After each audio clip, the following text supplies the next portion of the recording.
नमस्कार, आपके साथ मैं हूं रुमाना अलवी और आप सभी दर्शकों का आपके अपने मनपसंद अन्नदाता कार्यक्रम में स्वागत करती हूं।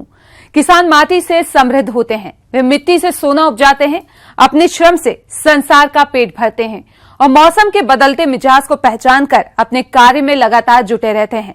ऐसी भारतीय किसानों को खेतीबाड़ी से जुड़ी हुई बहुत सी नई लाभकारी जानकारी देने के लिए हर रोज सुबह हम आपके साथ आते हैं। तो चलिए कार्यक्रम शुरू करने से पहले देखते हैं क्या है आज के अन्नदाता में। केले की खेती पर प्रदेश के किसानों को जरूरी सुझाव।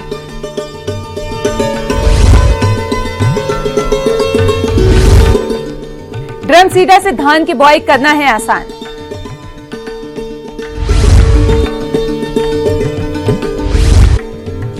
फसलों में ट्राइकोडर्मा का प्रयोग और इससे होने वाले लाभ।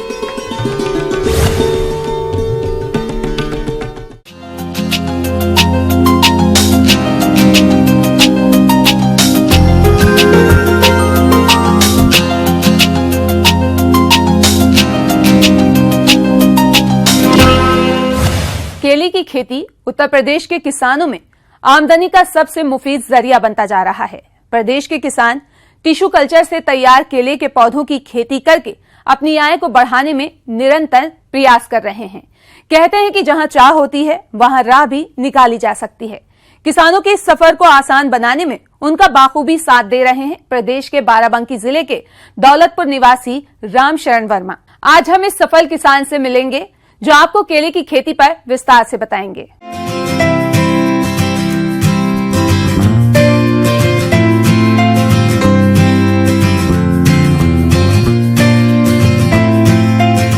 हम करीब 32 साल से एक खेती में लगे हैं और हम 32 साल अपने किसान भाइयों को अनुभव बांट रहे हैं। खेती की बात खेत पर हम किसानों को बताते हैं। आज आप समझिए कि लाखों किसान हमसे जुड़े हैं और पूरे भारत के प्रतिदिन हमारे पास करीब 50 किसान हमारे फार्म पर खेती हमारी देखने के लिए आते हैं और उनको हम खेती की बात खेत पर समझाते हैं। देश के एक ऐसे किसान रामशरण वर्मा जी हैं जो अपनी पसंद और सूझबूझ से खेतीबाड़ी को अपना व्यवसाय चुना और इसमें कड़ी मेहनत की और इतनी सफलता हासिल की कि जिससे आज देश में इनकी एक नई पहचान बन गई है। और खेती किसानी की सफलता से ये किसान भाई कृषि के क्षेत्र में कई अवार्ड भी हासिल किए हैं, जो एक मिसाल है। इस हमारे काम से करीब पहचान करीब भारत में हमको जगजीवन राम पुरस्कार, बहुत सारे हमको आज तक करीब 8 से 10 राष्ट्रीय पुरस्कार। केले की खेती से रामशरण वर्मा जी आज लाखों रुपए कमाने के साथ साथ देश के लाखों किसानों के लिए प्रेरणा स्रोत बन गए हैं। तो ये किसान केले की खेती में कौन सी तकनीकियों को अपनाते हैं जिससे इन्हें अच्छी खासी सफलता मिलती है, आइए जानते हैं केले की सफल खेती की तकनीक उन्हीं की जुबानी। उत्तर प्रदेश में करीब 50,000 से ज़्यादा किसान हैं जो हमारी तकनीक को या हमको देख करके खेती कर रहे हैं। इस समय करीब 80,000 हेक्टेयर के आसपास टिश्यू कल्चर केले की खेती हो रही है। इसकी खेती के लिए हमारे जो जलवायु वो 15 डिग्री से डिग्री के बीच में चाहिए और केले की खेती में जब से टिश्यू कल्चर प्रजाति आई है वो बहुत ही अच्छा। पौधे हमारे एक साथ एक जैसे यूनिफॉर्म होते हैं। केला की लंबाई 20 से 25 सेंटीमीटर लंबी होती है और खाने में बहुत अच्छा होता है। तो अपने 30 साल का अनुभव ये है कि केले के रेट 10 रुपये से 15 रुपये किलो बिकता है। जो हमारी पैदावार है वो 300 कुंटल से लेकर 400 कुंटल की एकड़ की। हम 300 कुंटल केला हम बेचें, यदि हम इसकी औसत बात करें तो हमको 1 एकड़ से 3 लाख रुपए तक केला मिल जाता है। हमारे यहाँ आसपास लोगों को रोजगार जाने के लिए शहर की ज़रूरत नहीं है। इसके साथ साथ यहाँ पर जहाँ पर हम खेती कर रहे हैं, पहले हम यहाँ अकेले थे, आज हमारे आसपास के कम से कम 100 गांव एक साथ जुड़ गए हैं। तो ये जो हम अकेले करते थे तो हम अपना केला लेकर के बाज़ार जाते थे। जो हमारे साथ आज हज़ारों किसान जुड़े तो यहाँ पर दिल्ली, पंजाब, हरियाणा और जम्मू कश्मीर के व्यापारी सीधे आकर के हमारे खेत से केला ले जाते हैं। खेती बागवानी आज के समय में फायदे का सौदा है, ये साबित कर दिखाया है रामशरण वर्मा जी ने। केले की बागवानी के अलावा टमाटर और आलू इत्यादि की खेती भी करते हैं और अच्छा खासा मुनाफा भी कमाते हैं। परंतु कैसे, आइए जानते हैं उन्हीं से।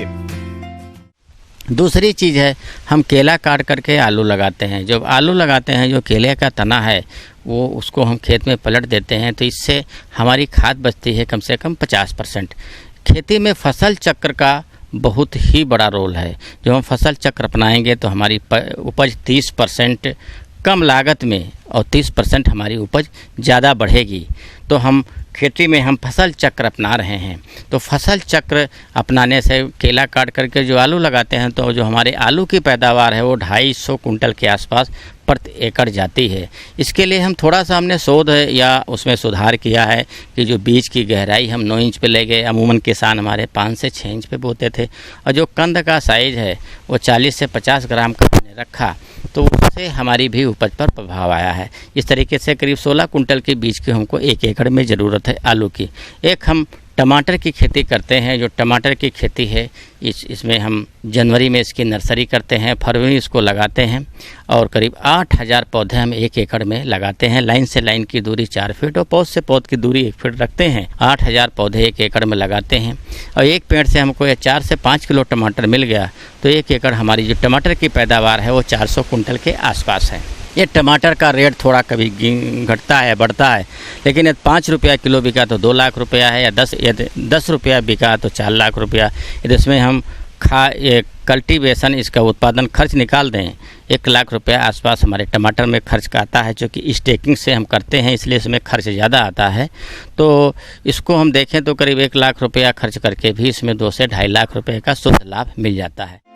किसान भाइयों, देश के कई कृषि पुरस्कारों से सम्मानित कृषक रामसरन वर्मा जी, जो खेती बाड़ी के जादूगर के नाम से भी जाने जाते हैं, और आज के समय में खेती की सही राह अपनाकर कम खर्चे में अच्छी गुणवत्ता की भरपूर पैदावार लेकर लाखों की आय कमा रहे हैं, और देश के अन्य किसानों के लिए प्रेरणा के स्रोत भी बने हुए हैं। तो ये किसान भाई का अन्य किसानों की सफलता के लिए क्या संदेश है, आइए यह भी जान लेते हैं। भाइयों को सलाह देना चाहेंगे कि जो हमारे किसान भाई हैं उस और समय के अनुसार खेती करें, फसल को समय से बोएं, अच्छे बीज का चुनाव करें, तभी हमको अच्छी फसल मिलेगी। कि जैसे हम केले की खेती करते हैं, उसी पेड़ से 25 किलो एक पेड़ से आता है, उसी पेड़ से 50 किलो भी आता है। तो हम जितना अच्छी मेहनत करेंगे उतनी अच्छी पैदावार देगी। किसान भाई के पास 4 एकड़ ज़मीन है, तो वो 4 तरीके की फसलों की खेती करे, तब उसको एक फसल में नुकसान होगा तो दूसरी फसल में फ़ायदा हो जाएगा। फसल चक्र अपनाएंगे तो प्राकृतिक आपदा से बचेंगे, रेट से बचेंगे। दूसरा हमारा सबसे बड़ा लाभ ये होगा कि हमारी ज़मीन स्वस्थ रहेगी। यदि हम ज़मीन को स्वस्थ रखना है तो बदल बदल की खेती करना है। इसी तरीके से खेती करेंगे तो हमारे ख्याल रेट से भी बचेंगे और रिस्क से भी बचेंगे। बहुत बहुत हम अपने किसान भाइयों को हमारी तरफ से शुभकामनाएं।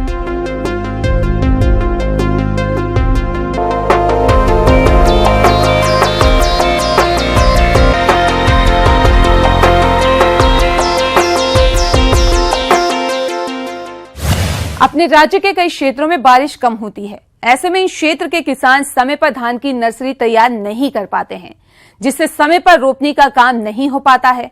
किसानों की इसी समस्या को देखते हुए धान की सीधी बुआई के लिए एक नया यंत्र विकसित किया गया है, जिसे ड्रम सीडर कहते हैं। इसके द्वारा तैयार खेत में धान की सीधी बोनी कर सकते हैं। तो इस यंत्र को किसान कैसे प्रयोग में ला सकते हैं और इसके प्रयोग से किसानों को कौन कौन से लाभ होंगे, इस बारे में जानकारी दे रहे हैं कृषि अभियंता Rajan Kumar.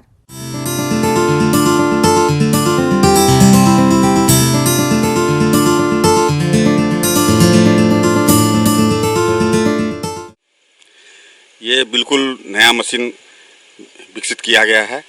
Rice wheat cedar इसका नाम है। ये मशीन की विशेषता है कि इससे हाइब्रिड धान भी हम लोग पंक्तिबद्ध रूप से लगा सकते हैं। पहले से भी डायरेक्ट सोइंग राइस का प्रचार प्रसार किया जा रहा है। वैज्ञानिकों द्वारा बताया जाता है किसानों को कि डायरेक्ट सोइंग राइस ज़्यादा अच्छा है, ज़्यादा उपज देता है, यदि उसमें खरपतवार नियंत्रण सही तरीके से हो जाए। अभी भूमि का आकार माने जोत इतना छोटा है कि कोई भी सीडर मशीन जो ट्रैक्टर चालित है कोई भी नहीं चल पाता है। यहाँ पंजाब में भी राइस लगाने के लिए, हाइब्रिड धान लगाने के लिए खास के न्यूमेटिक सीडर प्लांटर का उपयोग किया जाता है, जो 5 लाख रुपए जिसकी कीमत है।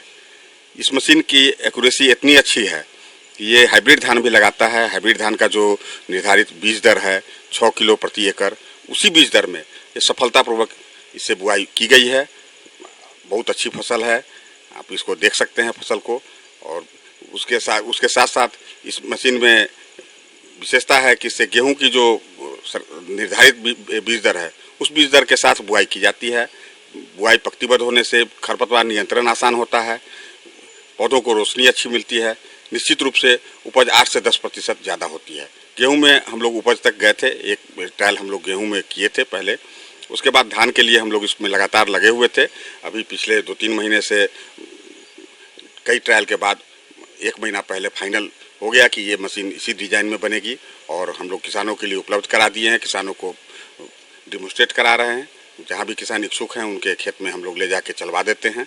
ले जाने का खर्चा किसान का लगता है ज़्यादा से ज़्यादा पहुँचाने का, बस हम लोग अभी चला दे रहे हैं। इसे गेहूं के सीजन से हम लोग बिक्री के लिए उपलब्ध कराएंगे।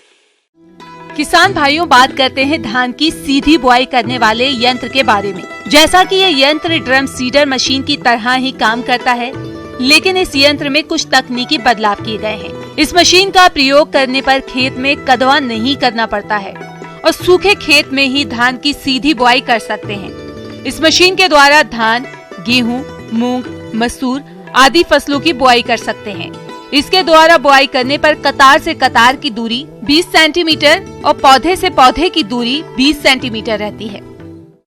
बुआई का क्षमता जो है प्लॉट पर खेत के टुकड़े के साइज पर निर्भर करता है। अधिकतम क्षमता जो इसकी 2.5 एकड़ प्रतिदिन नापी गई है। 2.5 एकड़ करने में लगभग 6 घंटा लगा है, जो कि काफ़ी है।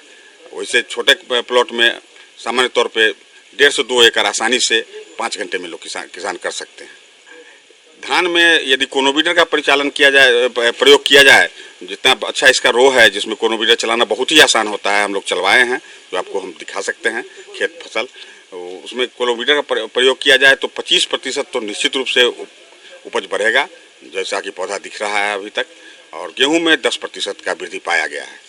हाँ, अन्य फसलों के लिए भी इसमें चैन स्पॉकेट का सिस्टम लगाया गया है, जिससे कि बीज दर को और नियंत्रित किया जा सकता है, बीज की दूरी घटाई बढ़ाई जा सकती है।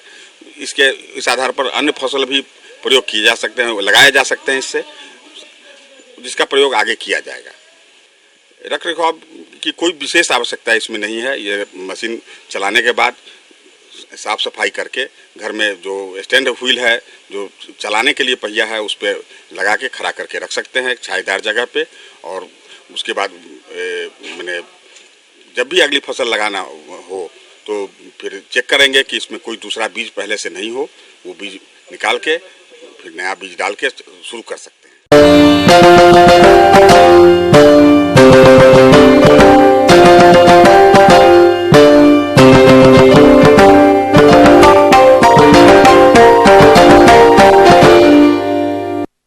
हम चाहे कोई भी फसल उगाएं, हम यही चाहते हैं कि फसल में कोई कीट या रोग नहीं आए और हमें फसल से अच्छी उपज मिले।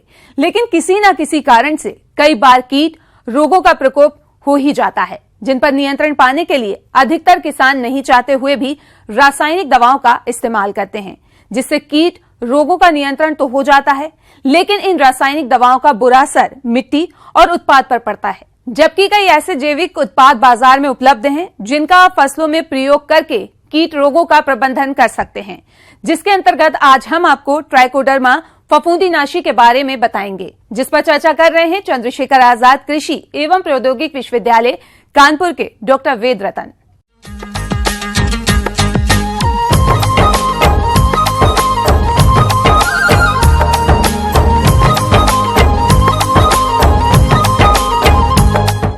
किसान भाइयों, आपके फसलों में बहुत सारे रोग लग जाते हैं और उन रोगों को बचाने के लिए आपको बहुत सारी दवाइयों का प्रयोग करना पड़ता है। लेकिन आज हम आपको एक ऐसी विधि के बारे में बताएंगे कि जिसमें किसी भी प्रकार के रसायन का प्रयोग नहीं किया जाता है, और इसके लिए आपने सुना होगा नाम एक ट्राइकोडर्मा। प्रदेश के अधिकांश किसान फसलों से अधिक उत्पादन लेने की चाह में रासायनिक उर्वरकों एवं दवाओं का अंधाधुंध इस्तेमाल कर रहे हैं, जिससे पैदावार की क्वालिटी खराब होने के साथ साथ लागत खर्च भी अधिक लगता है। इन सब से बचने का सबसे अच्छा उपाय है खेती में जैविक तरीकों को अपनाना। और जैविक तरीकों में आज बात करने वाले हैं ट्राइकोडर्मा के बारे में। ट्राइकोडर्मा एक प्रकार की फफूंद है जो कि मिट्टी में हमारे खेतों में पाई जाती है और इसको हम मिट्टी से ला करके प्रयोगशाला में अलग कर लेते हैं और जिसको उस फंगस को फफूंद एक तरह की होती है जिसको ट्राइकोडर्मा कहते हैं। ये फफूंद मित्र फफूंद कहलाती है और मित्र फफूंद इसलिए कहलाती है कि हमारे फसलों में जो रोग लगते हैं, रोग फफूंद से विशेष करके, वो जो रोग लगाने वाले जो फफूंद हैं उनको जो है ये ट्राइकोडर्मा धीरे धीरे समाप्त कर देती है। तो इसका प्रयोग करने से सबसे बड़ा फायदा तो यह है कि हमें किसी भी प्रकार के रसायन का प्रयोग नहीं करना पड़ता है और धीरे धीरे इसका लगातार अगर हम भूमि में प्रयोग करें तो भूमि में प्रयोग करने से क्या होगा कि जो रोग फैलाने वाले फफूंद हैं वो धीरे धीरे उनकी संख्या कम होती जाती है और ट्राइकोडर्मा की संख्या ज़्यादा होते होते ये धीरे धीरे हमारी भूमि से जो रोग फैलाने वाले फफूंद हैं वो खत्म हो जाते हैं। ट्राइकोडर्मा इस तरह से एक प्रकार की मित्र फफूंद है। फसलों को रोगों से बचाने का सबसे सुरक्षित और आसान उपाय है ट्राइकोडर्मा का खेत में प्रयोग और बीजोपचार करना, जो कम खर्चीला होने के साथ साथ पर्यावरण के दृष्टिकोण से काफी अच्छा है। तो किसान भाई अपने फसलों में ट्राइकोडर्मा का इस्तेमाल कब और कैसे करें, इस बारे में जानकारी लेने के लिए मिलते हैं। प्रयोग मुख्य रूप से दो तरह से किया जाता है। एक तो बीज शोधन के लिए इसका प्रयोग कर सकते हैं। तो बीज शोधन के लिए सामान्यतः जो है ये 4 से 5 ग्राम ट्राइकोडर्मा का जो पाउडर आता है, जो बाजार में मिलता है तैयार, वैज्ञानिक रूप से जिसे तैयार किया जाता है, इसकी 4 से 5 ग्राम मात्रा प्रति किलोग्राम बीज की दर से अगर बीज को शोधित कर दें तो एक तो इससे बड़ा फायदा ये होता है कि उसकी जो बीज के ऊपरी सतह पर जो भी फफूंद के अणु चिपके रहते हैं, कीटाणु चिपके रहते हैं, एक तो वो समाप्त हो जाते हैं और दूसरे जो बीज की जमने की क्षमता, और तीसरी बात यह है कि उसका जो वृद्धि है, पौधा जो है स्वस्थ हो जाता है। दूसरा तरीके से इसका हम प्रयोग कर सकते हैं कि हम भूमि में भी इसको मिला सकते हैं। भूमि में मिलाने के लिए 2.5 किलोग्राम ट्राइकोडर्मा का जो पाउडर होता है इसको ले लें और 60 से 65 किलोग्राम गोबर की अच्छी सड़ी हुई खाद में मिलाने के बाद उसको थोड़ा सा पानी डाल के नम कर देना चाहिए और नम करने के बाद इसको किसी छायादार जगह पर गीले बोरे से ढक दिया जाता है। इससे होता यह है कि जो ट्राइकोडर्मा का पाउडर है उसके अंदर जो ट्राइकोडर्मा के बीजाणु होते हैं वो पूरे 60-65 किलोग्राम गोबर की खाद में मिल जाएंगे और मिलने के बाद यह जो है मात्रा प्रति हेक्टेयर की दर से खेत में बुआई करने के पूर्व, यानी जब खेत की तैयारी कर रहे होते हैं उस समय खेत में मिला देना चाहिए। ध्यान इस बात का रखना चाहिए कि जब ट्राइकोडर्मा मिला दें तो खेत में थोड़ी बहुत नमी बनी रहे, क्योंकि नमी में ही फफूंद जो है विकसित होती है। तो इस प्रकार से अपने खेत में अगर इसका प्रयोग करें तो बीज में से जो लगने वाले रोग हैं और उनके जो कीटाणु हैं, जो पैथोजन हैं, जो रोग कारक हैं जिसको कहते हैं, और इसी तरह से भूमि में जो रोग कारक हैं जिनसे लगती हैं बहुत सारी बीमारियां लगती हैं, जैसे आपके देखते हैं कि उकठा है, झुलसा है, जड़ सड़न है, बहुत सारी ऐसी बीमारियां हैं जो भूमि से पैदा होती हैं, उनको खत्म करने में ट्राइकोडर्मा का प्रयोग बहुत ही सहायक हो सकता है। इस ट्राइकोडर्मा का प्रयोग अगर 2-3 बार आप साल भर में कर लें तो निश्चित रूप से जो इनकी संख्या है ट्राइकोडर्मा की, इसके खेत में इसकी संख्या बढ़ जाएगी और जो रोग फैलाने वाले फफूंद हैं उनकी संख्या कम हो जाएगी, जिसका सीधा प्रभाव आपको दिखाई पड़ेगा।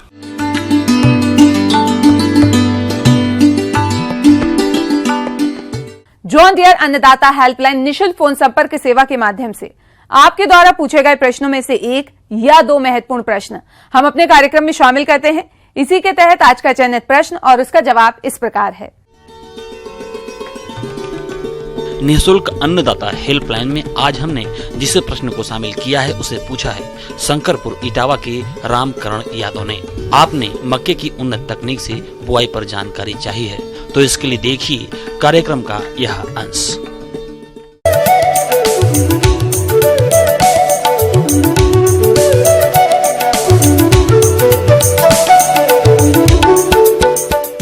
किसान भाइयों, अभी हमारा खरीफ का सीजन आ रहा है, तो ऐसे में विकल्प खरीफ में जो है मक्का एक बहुत अच्छा विकल्प है जिसको हम अपनी कृषि प्रणाली में शामिल कर सकते हैं। किसान भाइयों, किसी भी फसल के सफल उत्पादन में उस फसल की प्रजाति की एक अहम भूमिका रहती है। तो आप मक्का की फसल से अच्छी उपज लेने के लिए इसकी संकुल प्रजाति शक्तिमान 2 या प्रभात का चयन करें और संकर प्रजातियों में गंगा 2, गंगा 11, सरताज किस्मों का चयन करें। इसके अलावा आप बाजार में उपलब्ध अन्य संकर प्रजातियों का भी प्रयोग कर सकते हैं। अब मक्का के लिए महत्वपूर्ण है, यदि हम हाइब्रिड लगा रहे हैं तो हमको फिर हमारा जो उसके लिए आवश्यकता के अनुसार जो पोषण प्रबंधन है उसी अनुसार से करना चाहिए। रासायनिक में वो 120 किलो नाइट्रोजन, 60 किलो फास्फोरस और 40 किलो पोटास, ये बहुत ज़रूरी है। और उसके साथ साथ यदि हम इसमें जिंक सल्फेट 25 किलो प्रति हेक्टेयर डाल दें तो हमारे जो फसल के लिए है, हमारे उत्पादन के लिए बहुत अच्छा होगा। जो इसका फास्फोरस है और पोटास है और 1/10 भाग नाइट्रोजन और जिंक सल्फेट, ये हमको बुवाई के समय देना है। शेष बची नाइट्रोजन को फिर हम अलग अलग भाग में देंगे, 2 पत्ती पे 20%, फिर 4 पत्ती पे 20%, इस तरह हम उसको पूरा करेंगे। समय समय के अनुसार जब हमको आवश्यकता लगती जाती है गवोट की अवस्था पे, इन पे हम शेष नाइट्रोजन को इस्तेमाल करते हैं। लेकिन फास्फोरस, पोटास और जिंक सल्फेट हम प्रारंभिक अवस्था में बेसल डोज में ही देते हैं। मक्का में जो बीज है वो हमको बहुत ज़्यादा डालने की ज़रूरत नहीं है, 20 से 25 किलो बीज पर्याप्त होता है 1 हेक्टेयर के लिए। तो ये बीज दर रखें। बीज उपचार तो हमको करना ही है दोनों से, फंजीसाइड और कीटनाशक, और उसके लिए वही जो हमारा बेटावेक्स है, ट्राइकोडर्मा है, जो भी फंजीसाइड है उनका इस्तेमाल करें 2.5 ग्राम प्रति किलो बीज के मान से। और ये इसके साथ साथ हमको आधा ग्राम थायोमेथोक्साम से भी ट्रीट करना है कीटनाशक से। और बुवाई का तरीका सबसे बढ़िया है कि हम इसको रेज बेड पद्धति पे लगाएं तो हमको अच्छा उत्पादन मिलेगा, क्योंकि मक्का यदि जल भराव हो जाता है तो मक्का नष्ट हो जाती है। तो ऐसी कंडीशन में ये पद्धति बहुत बढ़िया है। वैसे जहाँ तक डिस्टेंस है, यदि मक्का को लाइन से लाइन 2 फीट रखें और पौधे से पौधा 1 फीट दूरी पे रखें। बाद में हम पहले बुवाई कर देते हैं और आवश्यकता के अनुसार फिर इसमें विरलन कार्य करके हम ऐसे पौधों की ज्योमेट्री को सही कर देते हैं 2/1 पे। मक्का में वीड्स भी आते हैं तो इसके लिए एक वीडिसाइड है, अल्ट्राजीन, इसका उपयोग कर सकते हैं। प्री इमरजेंसी है, इसको हमको पहले डालना पड़ेगा बुवाई से। बुवाई से 24 घंटे तक हम इसका इस्तेमाल कर सकते हैं अंकुरण से पूर्व। तो ये इससे हमारे 20-25 दिन तक ब्रीड भी कंट्रोल हो जाते हैं। आवश्यकता अनुसार सिंचाई की भी आवश्यकता लग सकती है। तो यदि हम एक सिंचाई जब हमारी बारिश खत्म होने पे है और आवश्यकता है तो हम उसका प्रबंध भी ध्यान में रखते हुए मक्का की बुवाई करें। कभी कभी जहाँ हल्की मिट्टी होती है वहाँ थोड़ी मक्का हमारी जड़ जो है खुलने लग जाती है, तो किसान भाई ऐसी स्थिति में मक्का में खुरपा डोरा या हाथ से मिट्टी चढ़ाने का भी काम करें तो पौधा हमारा स्ट्रांग होगा, तो भुट्टे अच्छे आएंगे और उसमें उत्पादन होगा। हम ये उम्मीद करते हैं कि आज का कार्यक्रम आप सभी दर्शकों के लिए उपयोगी रहा होगा। किसान भाइयों, अन्नदाता आपकी सेवा के लिए संकल्परत है। कृषि संबंधी समस्या और सुझावों के लिए आप हमें इस पते पर संपर्क कर सकते हैं। प्रोड्यूसर अन्नदाता, news 18, Uttar Pradesh, Uttarakhand, Ramoji film city, Hyderabad 501512। साथ ही आप हमें ईमेल भी कर सकते हैं। हमारा ईमेल एड्रेस है p18annadata@nw18.com। इसके अतिरिक्त आप हमें जॉन डियर निःशुल्क हेल्पलाइन नंबर 180041922155 पर सोमवार से शनिवार सुबह 10 से शाम 4 बजे के बीच संपर्क कर सकते हैं। अब आइए देखते हैं कल दिखाए जाने वाले कार्यक्रम की मुख्य झलकियां।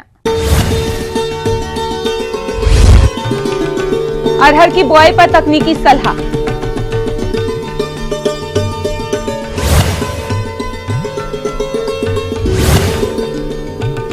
औषधीय फसलों की खेती पर सफल किसान का अनुभव।